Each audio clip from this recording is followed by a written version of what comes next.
Ambassador Jack Sterling felt the weight of 7 billion souls on his shoulders as he approached the towering doors of the Galactic Confederacy's Grand Assembly.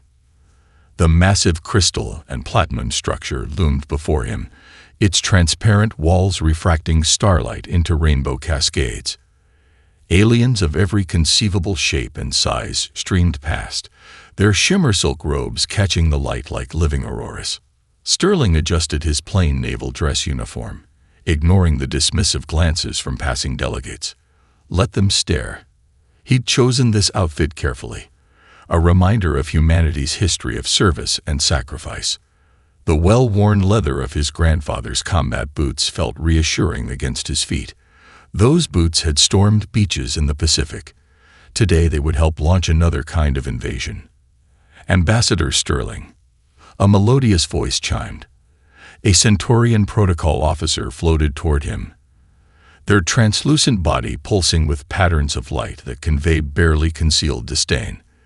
The assembly is not accustomed to military attire. Sterling smiled, the expression not reaching his eyes. Then this should be an educational experience for everyone involved. The chamber beyond the doors took his breath away despite himself. A vast dome of living crystal stretched overhead, its surface rippling with the thoughts and emotions of 10,000 assembled beings. Tier upon tier of floating platforms held delegates from the Confederacy's member species, some humanoid, others defying description. Holographic displays showcased each civilization's territory and achievements. Earth's display was noticeably small, a handful of colonies around Sol, nothing more. As Sterling walked toward the central podium, whispers and telepathic murmurs filled the air. The humans were the newest members of the Confederacy, barely space-capable for a century. Most species expected them to be grateful, deferential, eager to learn from their galactic betters. They were about to learn otherwise. The podium adjusted to his height as Sterling reached it, its smart crystal surface reading his biosignature. He pulled out an ancient leather briefcase, another family heirloom, and removed a simple piece of paper. The chamber erupted in poorly concealed laughter. In an age of quantum computers and neural interfaces, paper was seen as little better than cave paintings. Sterling waited for the laughter to die down. His hand brushed the small box in his pocket, a quantum recorder that would broadcast this moment to every corner of the galaxy. Everything had to be perfect. The intelligence he gathered, the alliances he built in secret, the plans set in motion. It all came down to these next few minutes. Honorable representatives of the Galactic Confederacy, he began, his voice steady and clear. I come before you today representing not just Earth, but every species that has ever looked up at the stars and dreamed of a better tomorrow. The standard diplomatic platitudes. The delegates were already looking bored, some shifting into their rest forms. Perfect. And so, in accordance with Section 7, Paragraph 12 of the Confederate Charter, I hereby formally declare war. The chamber exploded into chaos. Delegates shifted colors, changed shapes, emitted pheromones of shock and outrage. The crystalline dome above pulsed with waves of emotion. This is outrageous. The Regelian Prime Speaker's translator boomed. Against whom do you declare this war, human? Sterling's smile was razor-sharp. Against poverty. Against artificial scarcity. Against the systematic suppression of developing civilizations. We declare war not on any species, but on the very concept of engineered inequality. Dead silence fell. In that moment, Sterling knew his intelligence was correct. The guilty knew exactly what he was talking about. Humanity may be young, he continued, his voice carrying to every corner of the vast chamber, but we recognize oppression when we see it. We've learned from our own blood-soaked history, and we've learned how to fight systems of control without firing a single shot. He held up the paper, now recognized by all as a formal declaration of intent. The details of our evidence and our demands are contained in this document, which has already been transmitted to every member world. The war for galactic equity begins now. As the chamber descended into pandemonium, Sterling caught the eye of several younger species representatives. The subtle nods they gave confirmed what he already knew. Phase 1 was complete. The real work was about to begin. 2 weeks before his declaration, Sterling stood in the rain on Proxima b, watching his reflection ripple in a puddle of purple water. The alien downpour carried a faint scent of cinnamon, almost masking the stench of desperation that permeated the refugee camp sprawling before him. Your biosuits should protect you from the local bacteria, Dr. Kenna Martinez whispered through their secure quantum link. His chief medical officer's voice carried barely contained fury. But I'm more worried about what the Confederacy will do if they catch us here. Sterling stepped carefully through the mud, his boots sinking with each step. Around him, masses of Proximan refugees huddled under makeshift shelters, their crystalline bodies dulled by malnutrition. According to official Confederacy reports, this camp didn't exist. Neither did the dozen others they'd documented across the planet's northern continent. How many? He asked, though he already knew the answer. 3 million in this camp alone, Kenna replied. And these are the lucky ones. Our probes detected mass graves outside the exclusion zones. A small Proximan child approached them, their crystalline form flickering weakly in the rain. Sterling knelt down, his biometric scanners analyzing the child's condition. The readings made his jaw clench. Terminal crystal decay, Kenna confirmed. Easily treatable with basic Confederate medical tech. But the economic advisors claim Proxima b hasn't earned access to that level of health care yet. The child reached out, touching Sterling's visor with a delicate crystalline appendage. The translator caught their final words. Why do they let us die? Sterling caught the child as they collapsed, their crystal structure shattering into dust in his arms. Around them, other Proximans keened in their haunting harmonic morning song.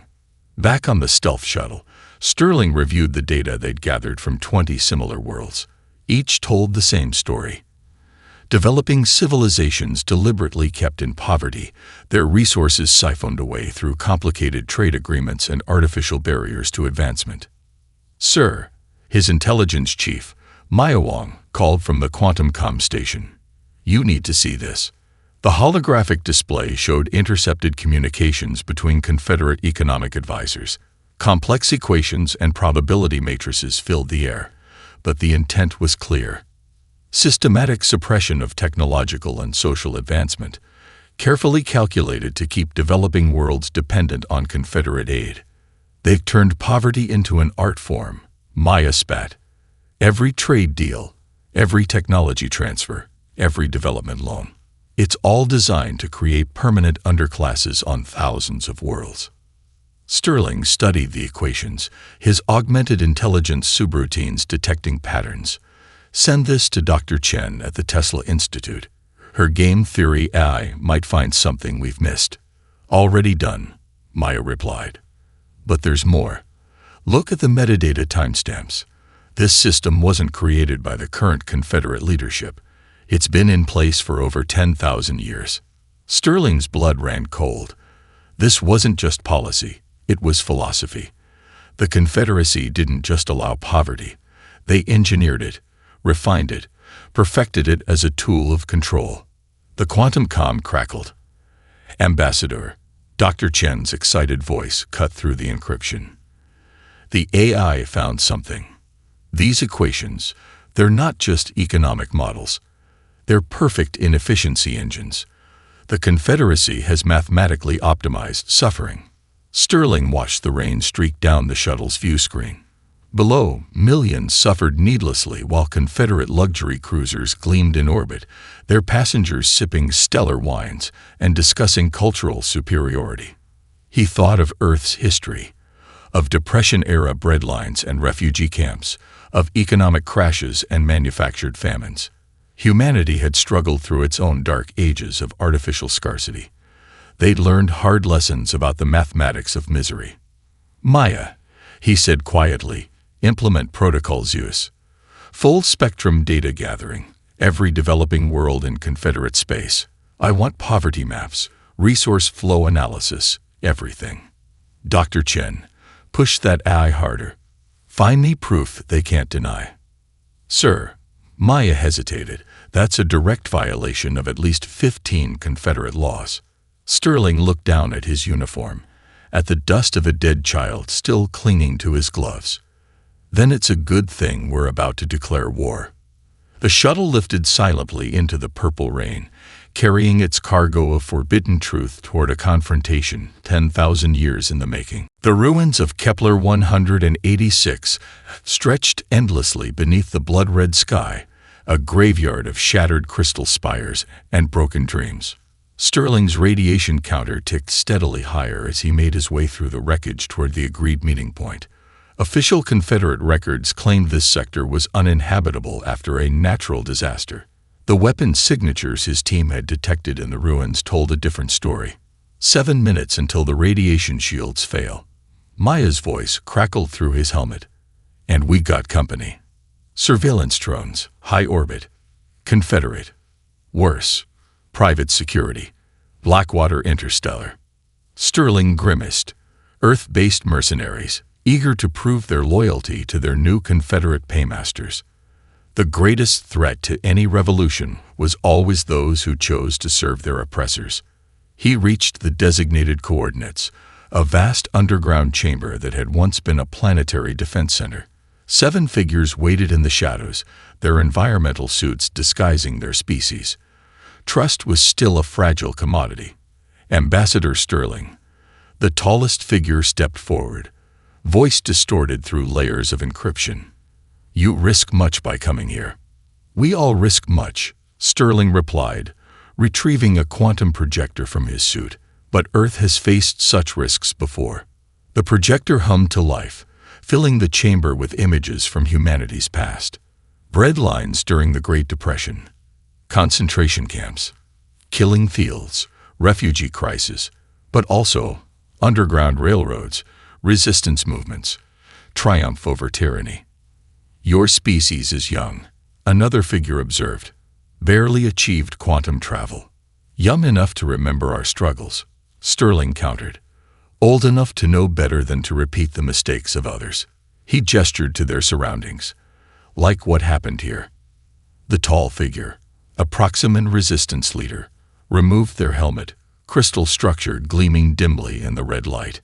Kepler 186F refused Confederate economic guidance. They developed clean fusion technology that would have made energy practically free for developing worlds. 3 days later, another delegate continued. A mysterious reactor failure destroyed their civilization.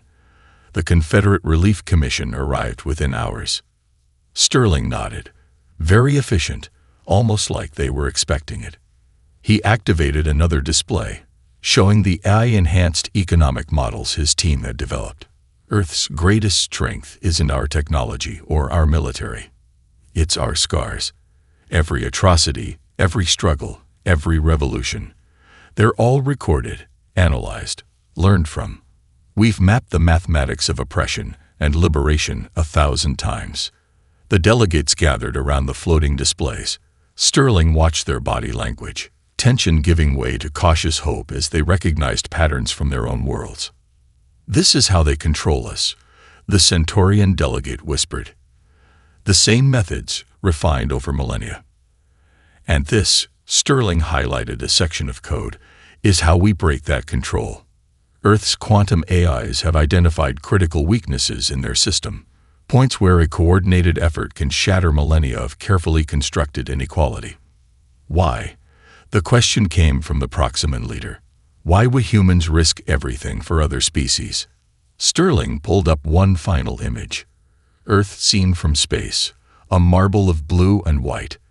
Because we remember when we were alone in the dark, when we looked up at the stars and promised ourselves that if we ever found others out there, we'd be better than our worst moments.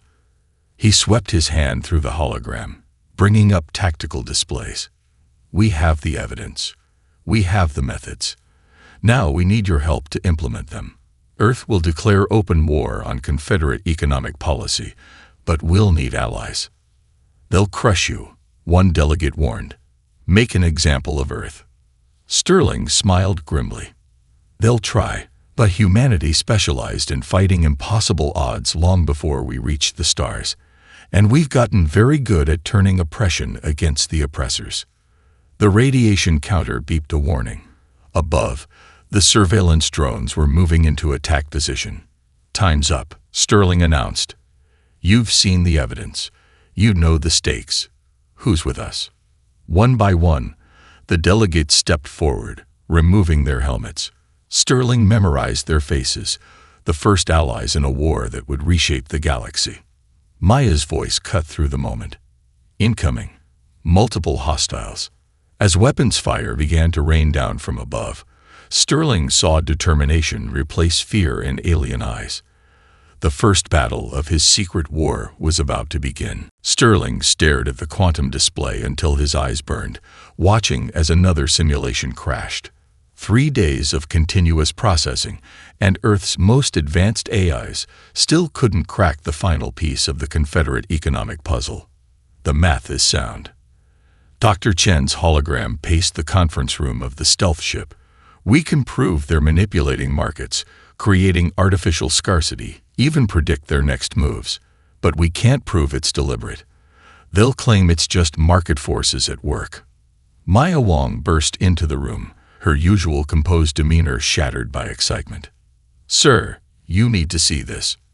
Now." She was followed by a stooped figure in maintenance coveralls.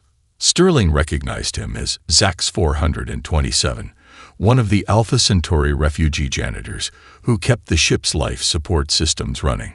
"Tell him," Maya urged. Zax 427 shuffled nervously, his compound eyes darting between the humans. "I was cleaning. Saw the numbers.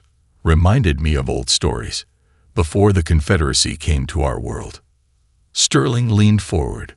"What stories?" "Trade patterns. My ancestors were merchants, had songs about market flows, resource distribution. Been saying them for 1,000 generations." Zax's mandibles clicked rapidly. "Your numbers. They dance like our songs." Dr. Chen's hologram flickered as she spun to face her displays. "Songs? You mean some kind of oral mathematical tradition?" "Show them," Maya prompted. Zax began to hum, a complex harmonic that made Sterling's teeth vibrate. As he sang, Maya fed the acoustic pattern into the quantum computer. The displays erupted with new patterns, the AI adapting ancient Alpha Centaurian trading algorithms to their modern data. "My God," Dr. Chen whispered. "It's beautiful. Their songs, their perfect game theory equations, evolved naturally over thousands of years of trade." Sterling watched as the patterns aligned. The Confederate economic manipulation stood out in stark relief, an artificial corruption of natural market flows that had evolved across hundreds of worlds. They didn't just engineer poverty, he realized. They broke the natural patterns of interstellar trade, forced it into unnatural configurations. "And we can prove it now," Maya added triumphantly. "The AI can demonstrate how their policies violate fundamental economic laws that evolved independently on thousands of worlds."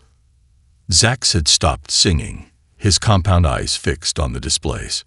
"My people, we forgot the meaning. Kept singing, but forgot why. Confederate advisors said our songs were primitive superstition." Sterling placed a hand on the alien's shoulder. "They weren't superstition, Zax. They were wisdom. Wisdom they wanted your people to forget." The ship's quantum alarm screamed. Maya dove for the controls. Multiple ships dropping out of hyperspace. Confederate security. "How did they find us?" Dr. Chen's hologram demanded. "They didn't," Sterling smiled grimly. "The math found them. We just proved their entire system is artificial, and their quantum monitors detected it, like antibodies attacking a virus. Dropping countermeasures," Maya reported. "But we need time to complete the calculations." Sterling turned to Zax. "Those songs, how many of your people still know them?" "All of us. We sing in maintenance shafts, in engine rooms. Confederate masters think it keeps us docile." Maya, broadcast on all frequencies. "Dr. Chen, link the AI to every Confederate quantum network you can reach." Sterling faced Zax. Sing, friend. Sing for every forgotten merchant and broken market. Sing for every world they tried to make forget. As Confederate weapons fired their first warning shots, Zax's song filled the airwaves. Across the sector, Alpha Centaurian workers looked up from their tasks. In ship engines and space stations, in mines and factories, they began to sing. The quantum networks blazed with activity as Dr. Chen's AI translated the songs into pure mathematics, proving with elegant simplicity that the Confederate economic system was a corrupt abomination of natural law. "They're powering up main guns," Maya warned. "Doesn't matter." Sterling watched the data flow. "The truth is out. You can't stop a song with bullets." As if in answer, the Confederate ships suddenly went dark, their own Alpha Centaurian engineering crews singing in the maintenance shafts, their songs of trade and fair exchange temporarily disabling the ship's power systems. Sterling grinned. "Send everything to our allies. All of it. Let's show the galaxy what real economics looks like." The revolution had found its voice, and it was singing in perfect mathematical harmony. The antimatter reactor died with a whimper, not a bang. Sterling watched from the observation deck as Earth's last functional deep space shipyard went dark. The Confederate embargo was complete. "They're broadcasting their demands again," Maya reported, her face illuminated by emergency lighting. "Full surrender, dissolution of the alliance, and public recanting of our economic terrorism." Sterling smiled. "Right on schedule. Initiate Operation Underground Railroad." Across Earth's solar system, thousands of seemingly abandoned ships suddenly powered up. Their hulls, disguised as space debris, shifted to reveal sophisticated smuggling compartments. Each vessel had been carefully designed based on centuries of human experience in moving contraband past superior forces. "First wave launching," Maya confirmed. "Confederate customs ships are responding exactly as predicted. Their search patterns are—" "Wait." She frowned at her display. "They're changing course. Someone leaked our route calculations." "No." Sterling's smile widened. "They're following the decoys. Remember the Underground Railroad? The real cargo never took the obvious routes." On his quantum pad, reports began flooding in. While Confederate ships chased empty smugglers, the real shipments slipped through using paths calculated from old bootlegger routes, slave escape paths, and resistance supply lines. Centuries of human experience in circumventing authority, enhanced by quantum computing. "Sir," Dr. Chen's hologram materialized. "The Proximan Resistance just uploaded their first quantum-entangled broadcast. You need to see this." The feed showed Confederate peacekeepers opening fire on unarmed crystalline protesters. But instead of shattering, the Proximans began to sing. The same mathematical songs they'd learned from their Alpha Centaurian allies, but with a new harmony. The peacekeepers' weapons overloaded, their targeting systems confused by the mathematical perfection of the protest songs. "They're learning," Sterling observed proudly. "Combining different resistance techniques. How many worlds are broadcasting?" "Over 2,000, Maya reported. "And Confederate sensors can't block quantum-entangled feeds. Their own citizens are watching." Sterling touched his collar, where a small piece of the Proximan child's crystal still hung. "Send them our history. Everything. Every successful protest movement. Every nonviolent revolution. Let them see how humanity learned to fight systems, not people." The quantum feeds filled with images. Gandhi's Salt March, King's Dream, the fall of walls both physical and political. Each broadcast came with tactical analysis, showing how these ancient human techniques could be adapted for modern resistance. "Confederate security is mobilizing their full fleet," Maya warned. "They're threatening orbital bombardment of protest sites." "Are the quantum field disruptors in place?" "Yes, but, sir, we only have enough to protect a few major cities on each world. If they target smaller settlements." Sterling's expression hardened. "Broadcast this." He stepped in front of the quantum camera, his naval uniform crisp despite the emergency lighting. To all Confederate citizens, your leaders are about to murder innocent protesters to maintain economic control. When they do, remember that they're proving every accusation we've made. Remember also that they can't kill an idea." He held up the crystal shard. "This came from a child who died because of Confederate policies. There are millions more like them. Your taxes paid for their suffering. Your silence enabled it. But your voices can end it." Across the galaxy, Confederate ships prepared to fire on protesters. But in their engine rooms, Alpha Centaurian engineers sang their ancient songs. In their computer cores, humans and aliens worked together to spread truth through quantum networks. On 10,000 worlds, the oppressed learned that resistance didn't require violence. It required unity. "Sir," Maya's voice was quiet. "The Confederate flagship, it's going dark. They all are. The crews are refusing to fire." On his quantum feed, Sterling watched as Confederate officers joined the protests, their own children asking questions they couldn't answer. His simple catchphrase, "Prosperity isn't a pie, it's a garden," appeared in graffiti on government buildings in 1,000 languages. "The embargo?" he asked. Maya grinned. "Already breaking. Too many Confederate captains suddenly can't seem to find our smugglers. Funny how that works." Sterling touched the crystal shard again. "Send word to our allies. Phase 2 begins tomorrow. The Confederacy is about to learn why you should never try to blockade a species that turned smuggling into an art form." The emergency lights flickered, then stabilized. In the darkness of space, hope began to outshine fear. The greatest general strike in galactic history began not with a shout, but with silence. Sterling stood on the bridge of the Earth ship Mahatma Gandhi, watching as 10,000 worlds ground to a halt.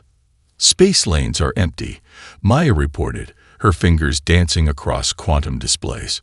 "No commercial traffic, no cargo ships, even the pleasure cruisers are dark." She paused, double-checking her readings. "Sir, 97% of all Confederate transport has ceased. They're actually doing it." "Not just transport," Dr. Chen's hologram added excitedly. "Markets are frozen.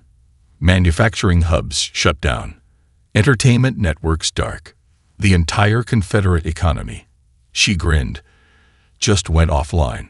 Sterling watched the tactical display as red dots representing Confederate activity winked out one by one.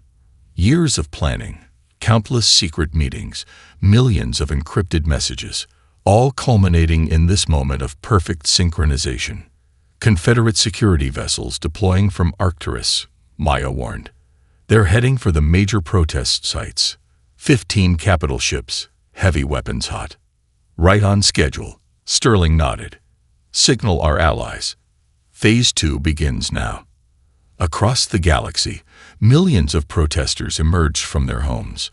On every Confederate world, they filled streets and squares, gathering before government buildings. They carried no weapons, no signs, just flowers. A different species on each world, but all sharing the same message: life flourishes when shared. Confederate ships launching fighters, Maya reported tensely. "They're making attack runs on the protesters." Sterling watched as the first wave of fighters screamed toward a massive gathering on New Singapore. Their weapons locked onto the crowds below, and nothing happened. Quantum field disruptors operating at 100%, Dr. Chen confirmed smugly. Every weapon in Confederate space just became very expensive sculpture. The fighters made another pass, desperately trying to activate their weapons. Below, the protesters began to sing. The Alpha Centaurian mathematical harmonies spread through the crowds, joined by Proximum crystalline resonance, Earth Gospel, and 1,000 other species songs of freedom. Confederate ground forces deploying, Maya noted. "They're bringing out the old projectile weapons. Barbaric, but they'll work." Sterling touched his collar calm. "All units, execute Operation Gandhi." As Confederate troops raised their rifles, every quantum screen in the galaxy activated simultaneously. Decades of classified footage played across the stars. Secret Confederate meetings planning artificial famines, orders to destroy civilizations that developed too quickly, calculated decisions to let children die for economic control. They're getting the message, Dr. Chen reported, monitoring social feeds. Confederate citizens are leaving their homes, joining the protests. She paused. Sir, the troops, they're laying down their weapons. Sterling watched as the scene repeated across 10,000 worlds. Confederate soldiers faced crowds of protesters and saw their own children among them. Officers ordered their troops to fire and were met with quiet refusal. The mighty Confederate war machine stumbled to a halt in the face of flowers and truth. Message from Confederate High Command, Maya announced. They're asking for terms. No terms, Sterling replied firmly. Unconditional acceptance of the Phoenix Protocol. Complete economic reorganization. Total transparency. He smiled grimly. They can keep their positions if they agree to oversight. This isn't about revenge. Sir, Dr. Chen's hologram flickered with excitement. The quantum feeds. Remember those mathematical songs? The AI's just finished analyzing the complete harmonic patterns. The combined songs of all species, they're forming a new economic model. One that emerged naturally from cooperation instead of control. Sterling watched as the equations danced across his display. The mathematics of liberation, written in the combined wisdom of 1,000 worlds. Send it to every Confederate world, he ordered. Let them see what real civilization looks like. On his tactical display, the last red dots of Confederate resistance winked out. In their place, a new network of green lines emerged. Trade routes based on mutual benefit, resource sharing founded on natural law rather than artificial scarcity. Sir, Maya looked up from her station, tears in her eyes. The protesters, they're singing Earth songs now. We shall overcome in 1,000 alien languages. Sterling touched the crystal shard at his collar. No, he corrected gently. They're singing their own songs. We just helped them remember the words. The revolution was won. The reconstruction was about to begin. The former Confederate High Council chamber felt different now. The oppressive crystal dome had been replaced with transparent quantum glass, letting actual starlight illuminate the proceedings. Sterling sat at the round table. No more elevated podiums, facing the assembled representatives of a changing galaxy. You expect us to simply give everything away. Supreme Counselor Vex's translator couldn't quite capture the mix of horror and disbelief in their harmonic voice. Not give away, Sterling corrected, bringing up a holographic display of Earth's historical markets. Invest. Look at Earth's own transition from artificial scarcity to post-scarcity economics. When we eliminated poverty in our solar system, the wealthy didn't become poor. They became incredibly rich. Dr. Chen's hologram highlighted specific data points. Every time Earth removed artificial barriers to prosperity, the entire economy grew exponentially. The same pattern appears in every civilization's history, before Confederate guidance interfered. Sterling watched the former Confederate leaders study the numbers. They were bureaucrats, after all, trained to respect data even when it challenged their worldview. He could see the moment the realization hit them. They'd been imposing poverty on themselves, as well as others. The Phoenix Protocol isn't punishment, he continued. It's liberation.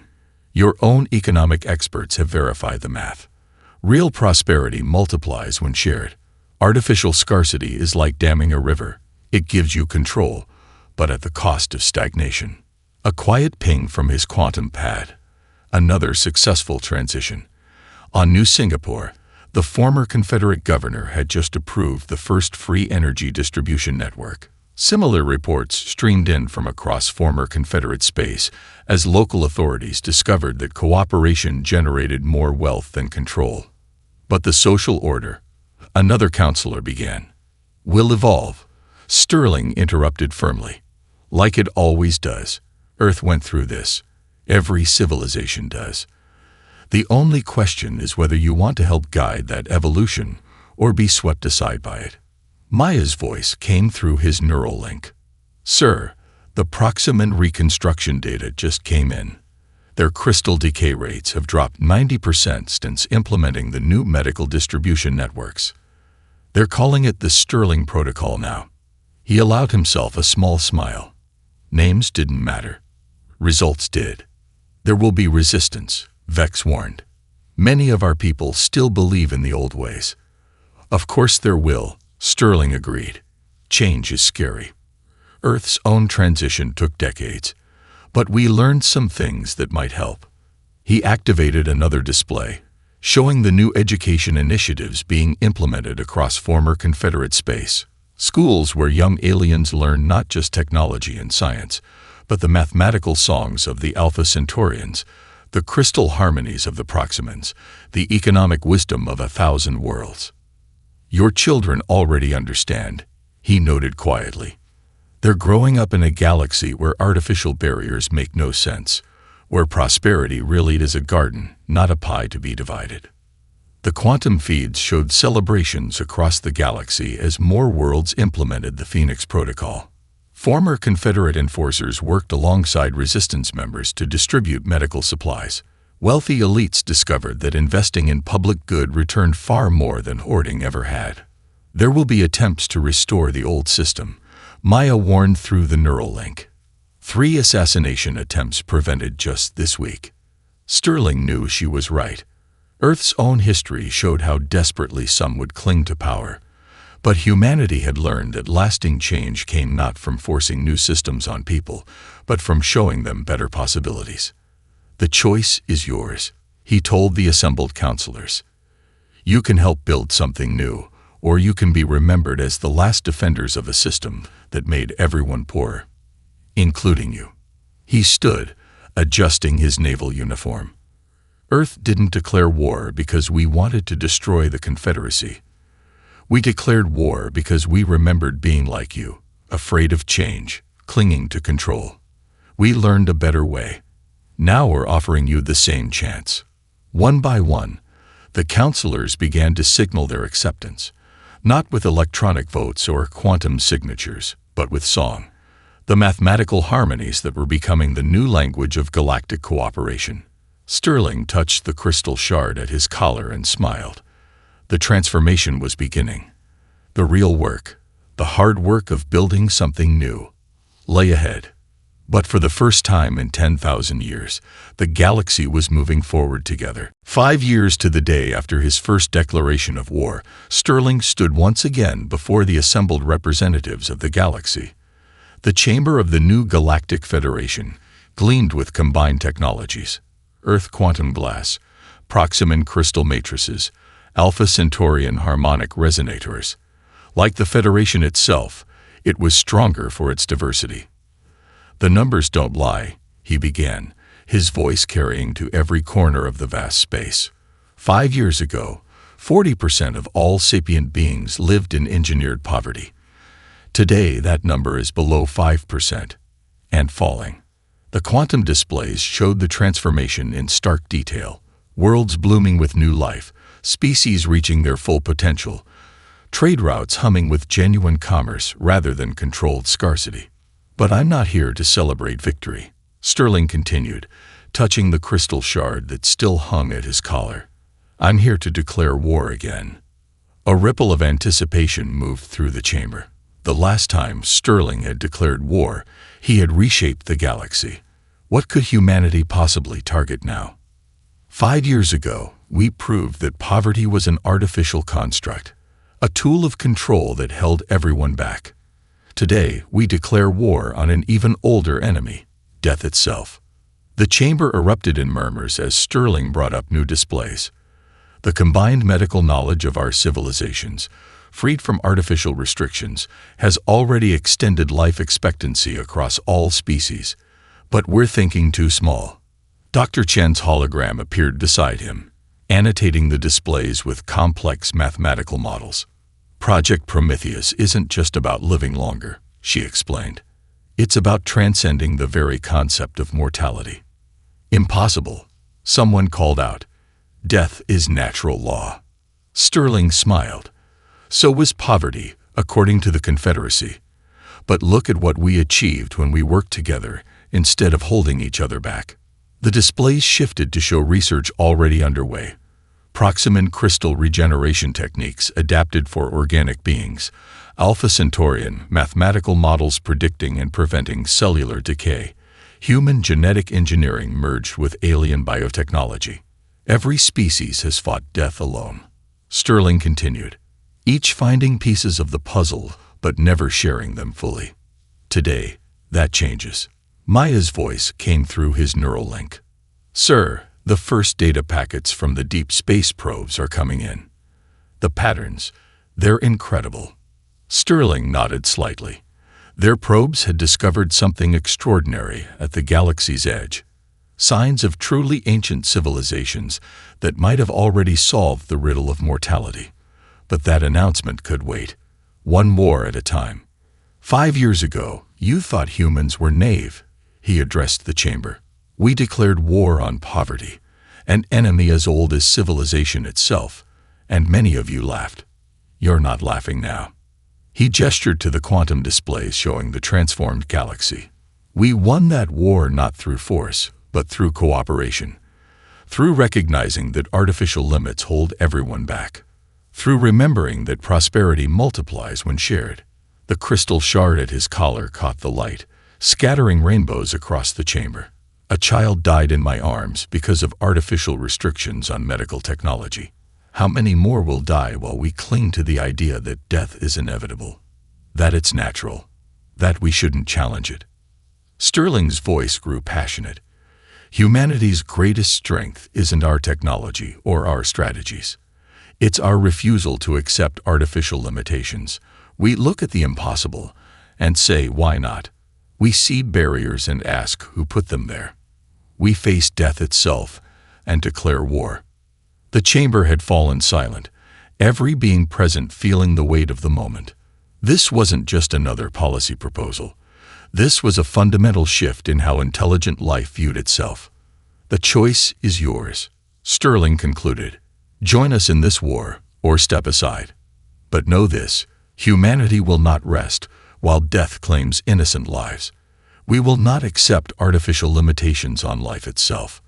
We will not stop until every being in this galaxy has true freedom, not just from poverty, but from mortality itself.